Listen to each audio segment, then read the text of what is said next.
Hello, আসসালামু আলাইকুম। কেমন আছেন সবাই? আজকের ভিডিওটা আবার করতেছি প্রায় এখন কটা বাজে অলরেডি আমার এখানে ঘড়িতে 2:30 বেজে গেল। তো এই টাইমটাতে আমি গোসল করাতে যাই ইবাদকে। আসলে কি হয়, ইবাদকে নিয়ে দেখাতে গেলে একটু দেখায়, ধস্তাধস্তি করা লাগে অনেকক্ষণ ধরে। দেখে চলো গোসল করতে, চলো চলো। যাবে না? যাবে? চলো, সবাইকে বলে দাও যে আমি গোসল করবো। যে এই যে গোসল করতে নিব তখন সে পালাবে। চলো, যদি ভালো ছেলে হও কাপড় চোপড় খুলে ফেলো। এদিকে আসো, আসো আসো, সবাইকে দেখাও। বলো হ্যালো গাইস, আমি সবাইকে দেখাচ্ছি আমি কাপড় চোপড়। এই আল্লাহ, চলো চলো চলো, লেটস গো। কোলে চলো, আমার কোলে চলো। সবাইকে তোমাকে কাপড় চোপড় ছাড়া দেখাবো। নাচো, পুতু বাচ্চা আছো, আসো আমার কোলে উঠো। ওর ল্যাপটপটা একটু বন্ধ করো। এখন আমরা যাব গোসল করতে। দাঁড়াও, তোমাকে দিয়ে ওই তোলাটা নাও। তোলাটা কোথায়? না তো, উপরে এদিকে এদিকে, এই যে এটা নাও। উপরে ক্লিপটা খুলো, খুলো, টান দাও। চলো, এবার সে গোসল করতে গেলে আমার সাথে খেবে। এদিকে আমি অনেকগুলো কাপড় চোপড় ধুয়ে ফেলেছি, এগুলো সাথে দিব। আর এদিকে আমাদের বিলু কি করতেছে, মানে যেহেতু আজকে মুরগি রান্না হবে, প্রায় সময় থাকে রান্না করলে, ও এমনি কিছু খায় না, জাস্ট পাশে এসে কিছু করে একটু কিচিমিচি করে, মানে মাও মাও করে। তো আপা কেটে দিচ্ছিল, সাথে একটু একটু করে দিচ্ছিল একটা প্লাস্টিকে, তাই খাচ্ছিল। তো আমি এদিকে আবার ইবাদকে নিয়ে ঢুকলাম টয়লেটে। আর প্রচুর রোদ এখন, মাত্র ঢুকলো। গোসল করে নিই, তারপর দেখাবো। কাপড় চোপড় নিয়ে এসেছি, চলে যাচ্ছি আমরা গোসল শেষ। তো এখন ওকে আসলে কাপড় চোপড় চেঞ্জ করে দিচ্ছিলাম, একটু পাউডার প্লাস দিক দিয়ে তাকাচ্ছিল, বললাম ক্যামেরার দিকে তাকাও। আর এখন মানে এই কিছুক্ষণ আগে তপ্ত রোদ ছিল, আর এই যে আকাশটা দেখাচ্ছি, মানে মেঘ আছে কিন্তু এই গরমটা অসম্ভব গরম, মানে এত খারাপ লাগে। দেখা যাবে কিছুক্ষণ পরে চট জলদি বৃষ্টি নেমেও আসছে, এরকম একটা পরিস্থিতি হয়। আর আমাদের পাশে কাজ চলতেছিল, তো এদিক দিয়ে এবার দেখতেছিলাম যে ল্যাপটপ দেখতেছিল। গোসল গাসল শেষ, তার খাওয়াবো কিছুক্ষণ পরে। আর এদিক দিয়ে দেখতেছি বের হতেই বিকি বিল্লুও খুব ঝিমিয়ে গেছে, একদম টেবিলের নিচে আরাম করে ঘুমাচ্ছিল। আসলে ওর মুখটা দেখাতে চাচ্ছিলাম, কিন্তু ক্যামেরায় আসলে ঠিক মতো উঠে নাই, তো মুখটা একবার বোধহয় আলাদা করে উঠেছি কিনা জানি না। আর দিনটা এখন একটু বেশ বড়ই। তো কি হয়েছে রান্না বান্নার জন্য পিছনে যেতেই দেখলাম যে শুটকি যেটা বলে ওটা দিয়ে চাপারি মাছ ভিজাতে দেওয়া আছে। আপাগুলো এখন কুটাকাটি করছে আর কি, কুটা বাছা। আর ওদিকে মুরগি যে তখন তো দেখছিলেন যে কুটা বাছা করা হচ্ছিল, এখন ধুয়ে নিচ্ছে। আর মুরগি তো সবসময়ই থাকে। আর এই সুযোগে যেহেতু আমার কাপড় চোপড় ধোয়া হয়েছিল, এগুলো ইবাদকে গোসল করানোর পর এখন আমি একটু ফ্রি আছি, সেজন্য আমি ছাদে নিয়ে যাচ্ছি, এগুলো শুকাতে দিব আর কি। আর এই যে মানে দুপুর টাইমটা আসলে এমন হয়, যতক্ষণ পর্যন্ত না ইবাদকে গোসল করাচ্ছি বা কিছু খাইয়ে দিতে পারছিলাম, ততক্ষণ পর্যন্ত আসলে আমার কাজ শেষ হয় না। মানে বড় একটা কাজ মাথায় জমে আছে এরকম মনে হয় আর কি। আর কিছু কাপড় আমি নিচে দিয়ে গেছি, ইবাদের কাপড়গুলো, আর কিছু এখন উপরে দিব।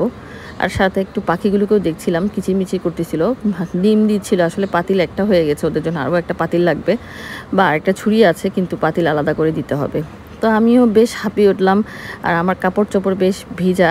আর বাইরে যেহেতু আমাদের পাশে কাজ হচ্ছে, সাউন্ডও কম না, সেজন্য আমি ডিরেক্ট সাউন্ডটা দিচ্ছি না। আর এই জন্যই মানে ভয়েস দিচ্ছি, কারণ প্রচুর শব্দ, কারণ রড কাটার মেশিনের একটা শব্দ হয় রাতে দিনে মানে সব সময় এই শব্দটা এখন হচ্ছে। সাত সকালে আসলে আমরা ঘুমাতেও পারি না, এমন একটা অবস্থা হয়, কাজ চলে যেহেতু পাশে।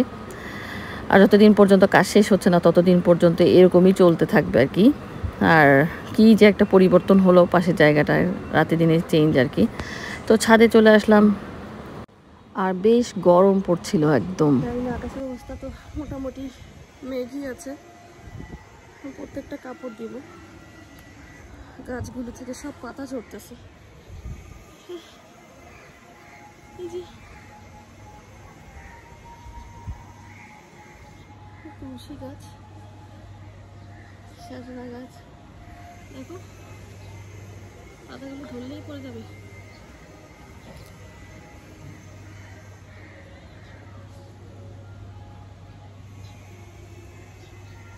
আর এটা কি বলো তো বন্ধুরা, এটা কি গাছ?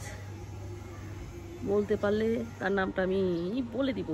কে বলতে পেরেছো ঠিক মতো এই গাছটা কি, কমেন্ট করো। এবার আমি কাপড়গুলো শুকাতে দিয়ে দিই, তোমরা দেখতে থাকো। তো একে একে আমি কাপড়গুলো দিয়ে দিচ্ছিলাম একটার পর একটা, কিছু বিশেষ করে চালের ভিতরেই দিচ্ছিলাম, কারণ হঠাৎ করে বৃষ্টি পড়লে আমি দৌড়ে এসে কুলাতে পারবো না, এরকম একটা ব্যাপার আর কি। কারণ মেঘ হলে কী হবে, প্রচণ্ড তাপটা কিন্তু মানে পুরো ভিতরে মানে পুরা কি বলবো ছাদে লাগছিল গায়ের মধ্যে। আর এই তাপটা যখন লেগে নিচে যায় বা ফ্যানের নিচে বসি খুব খারাপ লাগে। কার কার এরকম হয় জানি না। আর আমার মাইগ্রেনের ব্যথা আছে, মাথা ব্যথা শুরু হয়ে যায়। মানে হয় না অনেক সময় কড়া রোদে গিয়ে বা গরম তাপে গিয়ে সাথে সাথে নিচে আসলাম, হাঁপিয়ে গেলাম। এমনিতেই আমি কাপড় ধুয়ে মানে হাঁপিয়ে গিয়েছি, কারণ পরপর এরকম কাপড় যখন ধুই বেশ চাপ পড়ে যায়। বিছানা চাদর থেকে শুরু করে নিজের কাপড়গুলো সব জমানো থাকে, ইবাদের কাপড় থাকে, ইবাদের বাবার কাপড় থাকে, তো আমারগুলো তো আমিই ধুই। তো আগে শারমিন আসতো আমাকে হেল্প করতে, ও এসে ধুয়ে যেত। এখন ইদানিং সে কাজ যেহেতু গার্মেন্টসে চাকরি করে, সে সবসময় সময় পায় না, তো ছুটির দিনটা পাই না। আর তার চাকরির জায়গাটাও দূরে সরে গিয়েছে, তো এসে আসলে সময় পাই না। বেচারিকেও কী বলবো, তার আগে একটু দেখা সাক্ষাৎ হতো, আসতো, টুকিটাকি সব কাজেই হেল্প করতো। তো এখন নিচে যাব, কাপড়গুলো আমার মোটামুটি দেওয়া শেষ একটার পর একটা। আর গাছগুলো যখন দেখি না খুব খারাপ লাগে। আর বৃষ্টি পড়লে গাছগুলো একটু সতেজ থাকে। আর এখনের বৃষ্টিগুলো না এই মাত্র একদম তাপ, রোদ, চোখ ঝলসে যাচ্ছে, গায়ে চামড়া ঝলসে পড়ছে এরকম। আবার গিয়ে দেখা যায় যে চট করে খুব জোরে বৃষ্টি পড়ছে, যেন মনে হচ্ছে কতদিন ধরে বৃষ্টি পড়ছে টানা, এরকম এই ধরনের বৃষ্টি আর কি। আর হঠাৎ হঠাৎ বজ্রপাতের বৃষ্টির কথা না বললেই না, প্রচুর জোরে হয় বৃষ্টিগুলো। মানে যখন বজ্রপাতগুলো মাঝে মাঝে যখন পড়ে এত ভয় লাগে, আগে কখনোই এরকম হতো না। কিন্তু ইদানিংয়ের বজ্রপাতগুলো মানে বেশ ভয়ঙ্কর, আমার বাচ্চাও খুব ভয় পায় এই কারণে। এই যে এখন বাইরের পরিবেশটা একটু দেখাচ্ছি কাপড় চোপড় দেওয়ার পরে, মানে কি একটা অবস্থা। আর পেঁপে গাছটা একটু দেখাবো, এটা নিচে দেখো পেঁপে ঝরে পড়ে গিয়েছে ছোট ছোট, আসলে সার পাচ্ছে না মনে হয়, শক্তিটা পাচ্ছে না, দেখে মনটা খুব খারাপ হয়ে গেল আর কি। এই যে এই কিছু আছে, আমার মনে হয় না এগুলোও থাকবে, কারণ দুদিন পর দেখবো এটাও ঝরে পড়ে যাবে, কারণ সার দিতে হবে, প্রয়োজনীয় সার না দিলে হয় না। আর এই যে ওই গাছটার কথা বললাম, এখানে আছে কিছু, আর ওই দিন আমি সিমেন্ট দিয়েছিলাম কিছু ছাদের মধ্যে।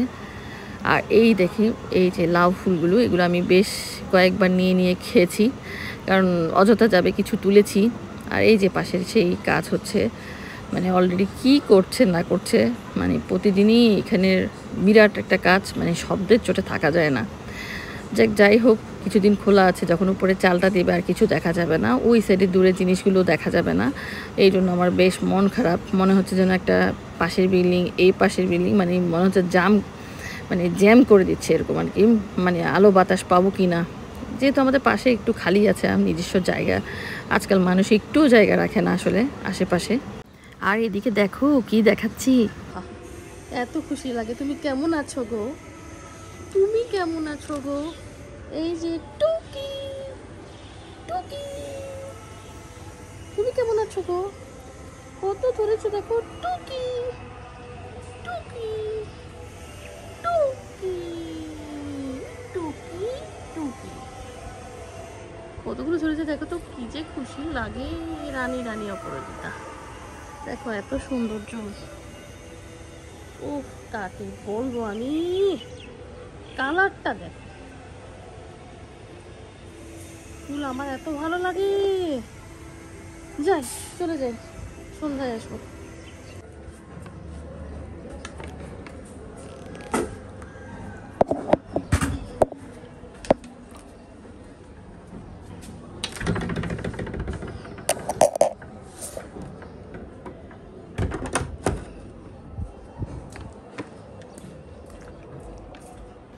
তো নিচে নেমে পড়লাম।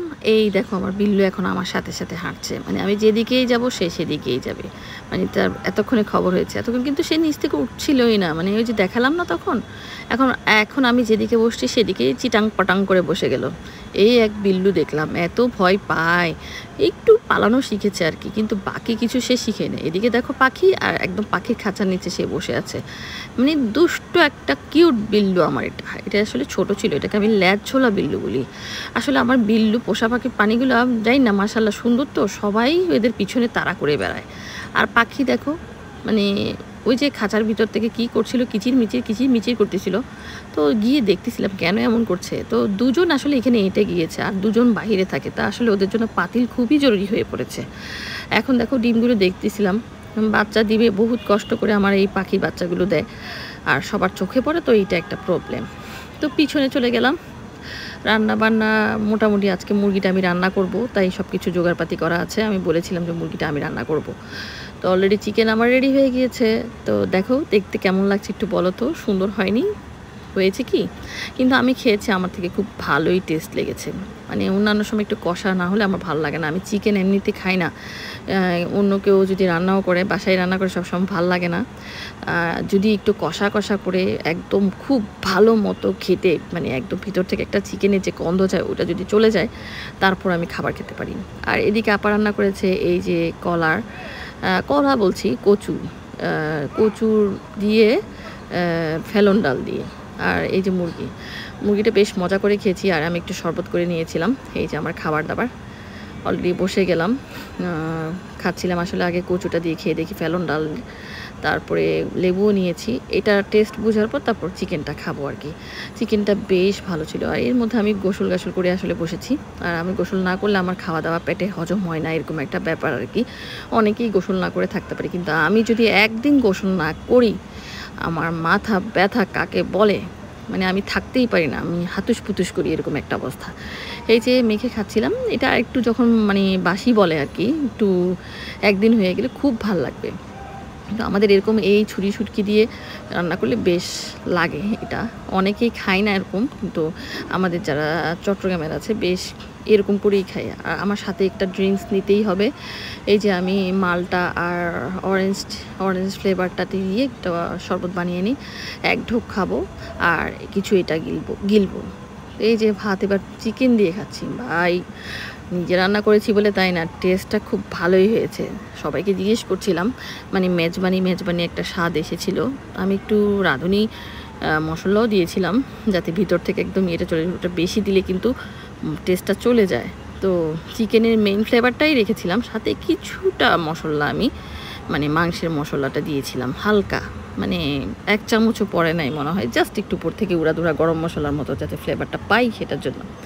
তো এক লোকমা দিচ্ছিলাম, কাছ থেকে দেখাচ্ছিলাম যে আসলে দেখিয়ে বোঝা যাবে না, খাওয়ার পর বোঝা যাবে। তো আমি মাখানোটা দেখাচ্ছিলাম, একটু লেবু দিলাম, সাথে একটু একটু করে চিকেন, মানে পুরো কষা, পুরো একটা অনেকে দিয়ে খাই না, ওরকম খেতে পারি না। তো আমার এটাই ভালো লাগতেছিল, মানে ঝোলটা দিয়েই খাওয়া হয়ে যাচ্ছে আর কি। তো আজকের ব্লগটা এখানেই শেষ করে দেবো। ভালো লাগলে অবশ্যই আমার চ্যানেলটা সাবস্ক্রাইব করবা। তো এখন অলরেডি সন্ধ্যা হয়ে যাচ্ছে, সন্ধ্যা বলছি বিকেল হয়ে গেল। তো পরিবেশটাও চেঞ্জ। তো আজকে ব্লগটা এখানে শেষ করে দেবো। আমার খাওয়া দাওয়া হয়ে গেছে, সব কিছু হয়ে গেছে, মানে কি বলবো, এবার তো মোটামুটি খাবার দাবার কারণ হয়ে গেছে। তেমন একটা কিছু খেতে চাই নাই। তো আজকের জন্য টাটা।